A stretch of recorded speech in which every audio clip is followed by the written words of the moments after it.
উগ্রবাদী হিন্দুদেরকে প্রতিহত করার জন্য আমাদের মনে বিন্দুমাত্র সহানুভূতি থাকবে না। এই বাংলাদেশের মুসলমান যারা রয়েছে শান্তিপ্রিয় মুসলমান, এই বাংলাদেশের মুসলমান যারা রয়েছে তারা আসলে যেমন নিজেদের ধর্মের প্রতি তাদের সহানুভূতি রয়েছে, অন্যান্য ধর্মের যারা রয়েছে তাদের প্রতিও তাদের সহানুভূতি রয়েছে।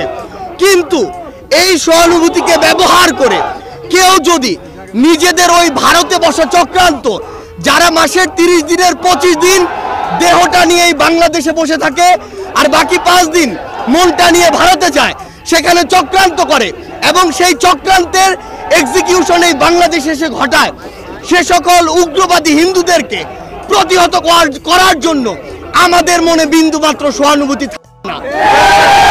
আমরা আমাদের জায়গা থেকে স্পষ্ট করে বলতে চাই, আমরা অনেক সহ্য করেছি, আমরা আমাদের জায়গা থেকে সর্বোচ্চ উদারতা দেখিয়েছি। আমরা দেখেছি এই অভ্যুত্থানের পূর্বে কারা কতটুকু এই অভ্যুত্থানকে সমর্থন করেছিল।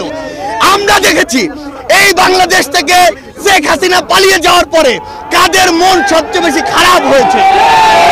আমরা আমাদের জায়গা থেকে স্পষ্ট দেখেছি যখন এই বাংলাদেশে অভ্যুত্থান পরবর্তী সময় একটি অস্থিতিশীল পরিবেশ হওয়ার কথা ছিল, তখন কিভাবে আমাদের এই মাদ্রাসার ভাইরা ওই মন্দিরে গিয়ে পাহারা দিয়েছে, কিভাবে 5ই আগস্ট রাতে সারা রাত ওই মন্দির পাহারা দিয়ে সকালে ফজরের নামাজ তার সামনে রাস্তায় পড়েছে। সেখানে এই সহানুভূতিকে কেউ যদি প্রশ্রয় হিসেবে দেখে, আমরা স্পষ্ট করে বলে দিতে চাই, শুধু অন্তর্বর্তীকালীন সরকার নয়, বৈষম্য বিরোধী ছাত্র আন্দোলন নয়, জাতীয় নাগরিক কমিটি নয়, পুরো বাংলাদেশ একসাথে এ সকল উগ্রপন্থীদেরকে প্রতিহত করবে।